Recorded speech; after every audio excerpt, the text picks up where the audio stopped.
Hi guys, welcome back to the Drive Life channel, and in today's video we're going to be changing the oil on my D5 Volvo S80. Now this is a job that's really easy to do, and I would definitely advocate doing yourself rather than leaving it to a garage or anything like that. Like I said, it's really easy. We're going to be using the oil extractor method, but I'll also show you the standard method as well. If you haven't got one of these oil extractors, definitely recommend it. 60 quid makes life so much easier. No hassle with ramps, getting the driveway dirty or anything like that. It just extracts the oil, and people say it doesn't do as good a job extracting the oil, but science has proved that they do, and yeah, it's definitely the way forward. So we've got all our oil here. As you can see, I've gone for Castrol Edge. What the car recommends, 0W30. Make sure it's A5 B5 as well, so it's the right spec oil for this engine. We've also gone for a MAN filter, OEM, good quality filters, MAN filters. So yeah, nice and simple, very few tools needed. We just need a 36mm socket, which we have here, which is for our oil filter cap. 17 or 18mm spanner slash socket if you're going to be climbing under the car to do the sump plug. That's again simple. Realistically, you've got that in any decent socket set anyway. So let's get straight into it. The car's warm. I've just actually driven to pick up the oil, which is something I like to do, something quite satisfying about it. We'll pop the bonnet, get the oil extraction commenced if we can. There we go. And yeah, so for those of you that haven't fitted a dipstick, or for those of you who don't have a dipstick, then you'll need to do the other method, which basically climb under the car, or get the car on a ramp. Even just the ramps that I've used in previous videos, just enough. Or even I have done an oil change using the gradient on this driveway, climbing underneath the car. Then all you need to do is drain the sump, obviously replace the sump plug, put it back in, not buy a new one, and then you're essentially doing the same steps here. But yeah, let's get going. First thing you're going to want to do is remove the engine cover. This isn't going to help with the oil extraction, but it just means that you can get to everything, because as you can see, we've got our oil filter housing right there. That was the first step. It's actually quite warm. It's been about 20 minutes since I got back, but the car's obviously still hot. So we're going to remove our dipstick. You probably want a rag or something. Well, I haven't got any such thing, and I'm wearing white shorts, so I'm just going to place that down here. We're then going to get our oil extractor, fit the pipes, and bung it down in there. Now this is what happens if you put it in when the engine's too hot. It becomes deformed, but it will go in there nice and easily. I'm going to keep going until we sort of hit the bottom. Trick is with these is not to stick them in too far, because what you'll find is you're actually then bending it round and you're not getting all the oil out.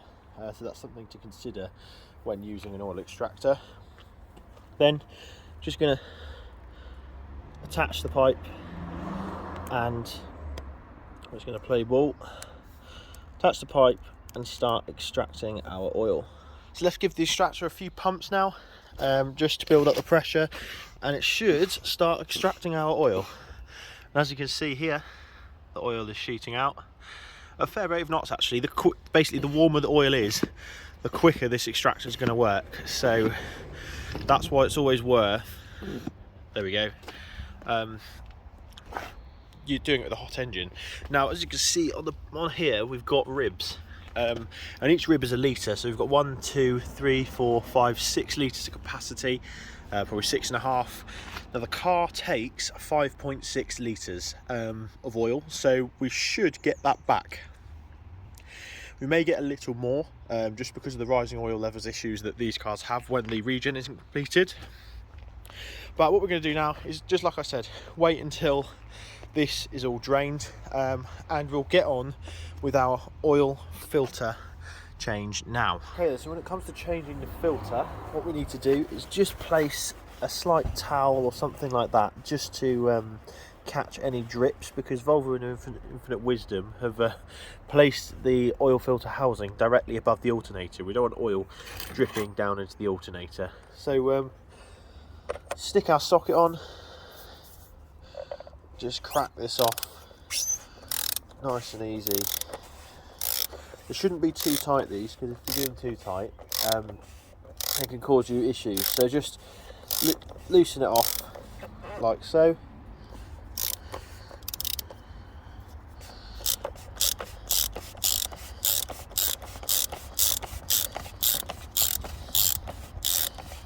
So I think we're done on that. Place our socket down, remove. As you can see, we have a very, very dirty filter, and this is why you want to have something there to catch the oil with. So let's whip this. We'll get the. What I like to do is get the other filter ready to go, just so you've got a vessel to put your old filter in, because it does get absolutely filthy otherwise. So we've got the box ready here, and I'm just going to literally take it straight from the housing into the box. We get these like so. Pull the housing, and it should come off. Ugh. There we go. Right, now we need to stick the new filter in. Now the keen-eyed among you here may notice that the centre of the filter comes out. If that happens, that's absolutely fine. This is meant to go back on the housing, so it just clips back in, just because I was being a gorilla and just yanking. But yeah, it should just clip back in like that, and this is what our new filter sits on. So yeah, bear that in mind. So as you can see, we have our filter housing out. Now the trick is with these is that there's a little O-ring in here, so what we're going to need to do is get that O-ring out, because our new filter has come with a replacement one. So let's do that quickly. Now the quickest and easiest way to remove this O-ring is literally to use a pair of needle nose pliers. There's a little tab for you to grab onto, and that just comes out just like that, nice and easy. And I recommend that you have some sort of kitchen roll or something to put this on, so you don't get oil everywhere. So now what we need to do is replace that O-ring, which I'll just open the packet now.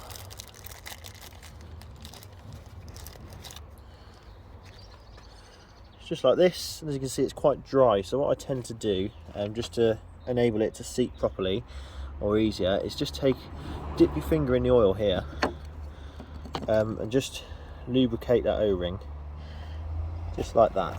That helps, doesn't it? I'll stick that in front of the camera. Just with your fingers, just like this.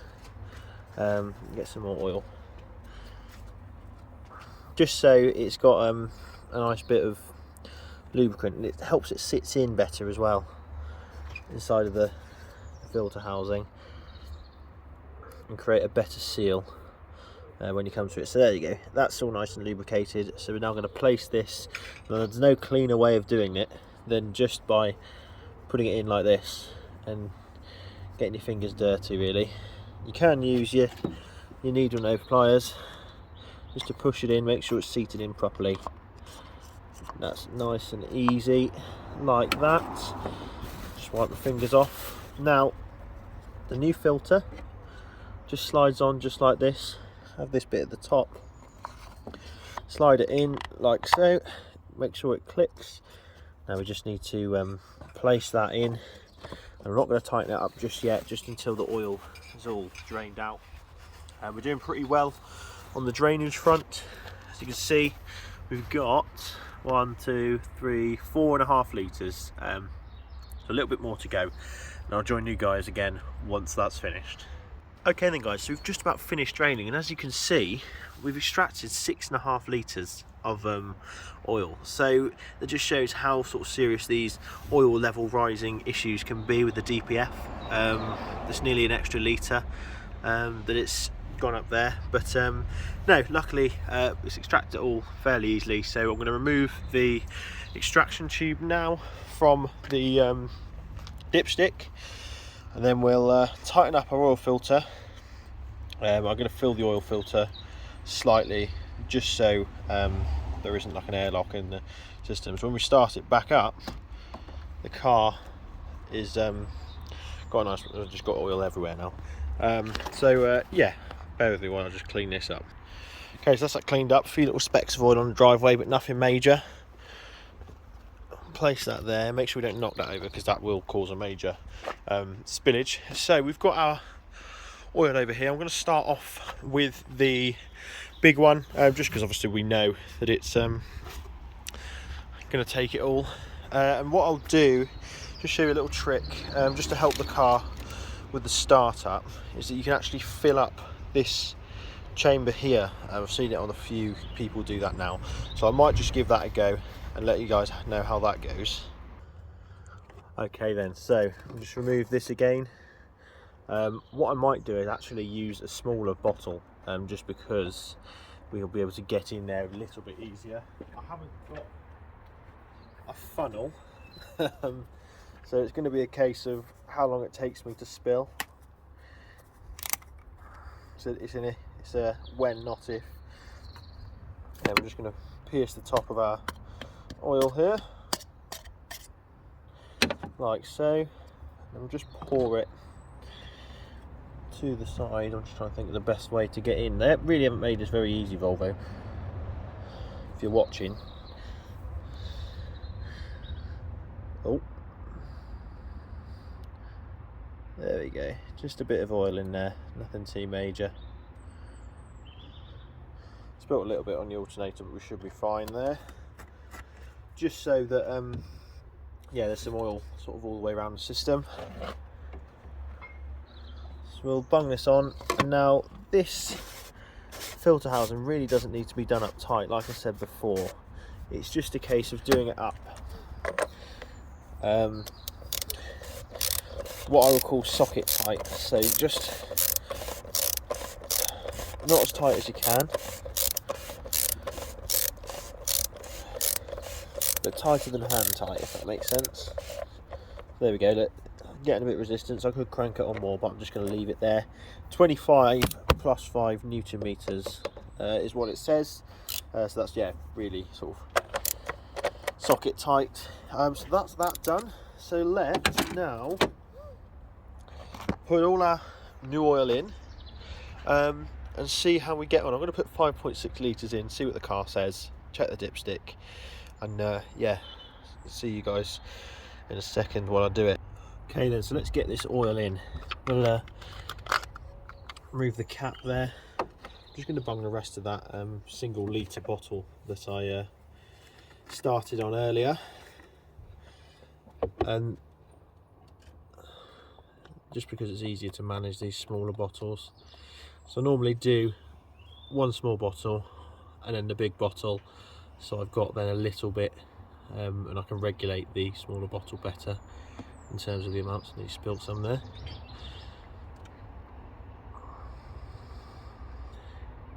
And just while I'm getting the other bottles ready, I like to just leave it, get it to balance, make sure you drain all of it, get every penny's worth.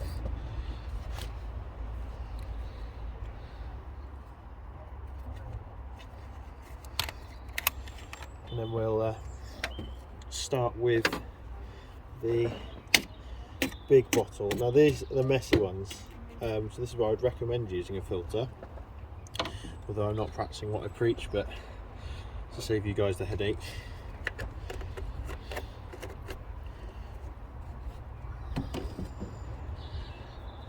And I recommend also tipping it sideways. It's much easier to manage than trying to tip it, get less of the glugging. So this is 4 litres, that'll be 5 litres overall into the car. Just let it, I'm expecting this whole lot to fit in quite easily, which is good. Will give us 0.6 litres to play with at the end.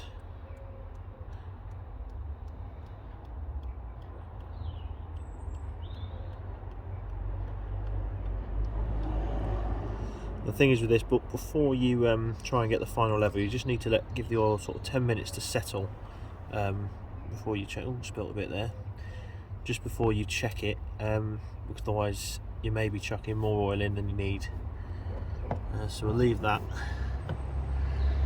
there for a bit, and then we'll check the oil, see how we're looking on the dipstick, because full on the dipstick is overflowing. According to the car, so there's a few little calibration weirdness going on there, but yeah, I'll join you guys in a second once we've done that. Okay, so what we're going to do now is just test the level. It's been a few minutes. If it's sort of a bit of a funny level, then I'm probably going to leave it a little bit longer, but you see we've got a bit here, we're just on the bottom of the reading, so I'm just going to leave it a little bit longer, because it's much better to underfill it and work your way up rather than overfill it and try and extract some, because it's just wasting money that way around. So I'm going to leave that in there a little bit longer. We'll do another test in a minute. Okay, so let's give this another check now, just to see if any more has come down. It doesn't appear so. As you can see, we're just sort of touching the tip, so I think we do need a little more. So we're just going to put this in the top here. Just going to pierce the lid of the oil with my needle nose pliers. Multi-use these. Good bit of kit. Right. So I'm going to stick half a bottle of this in, because we're still towards our sort of limit there. There we go.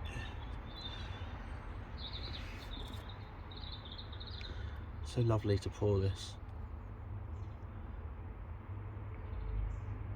Right, there we go. That was 3/4 bottle. Oh well, it should be fine. So let's give that another few minutes just to chill, and yeah, see how we get on. Okay then, so I've done the check and I'm fairly happy with the level now. All I need to do is just tidy up a bit, then I'm going to start the engine just to make sure everything's okay, do a sort of last final check, and yeah, that should be us done. So although 6.5 litres have come out, 5.6 litres have gone in, and the dipstick looks bang on. So I'm yet to see what the car thinks, but it sometimes takes a while for that to work itself out, anyway, as I've spoken about on the channel before. So yeah, thanks for watching. Don't forget to like, comment, subscribe. Stick in the comments below if there's any sort of little hints and tips you guys have got regarding oil changes. I'd love to know how you guys do it. If I've done anything wrong in your eyes, it would be interesting to know. And yeah, let us know if you change your own oil or whether you leave it up to the professionals. I'll make a separate video on why I sort of make sure I try and do it all myself, and why I promote people to do it. But yeah, until then, thanks for watching, and I'll see you next video. Cheers.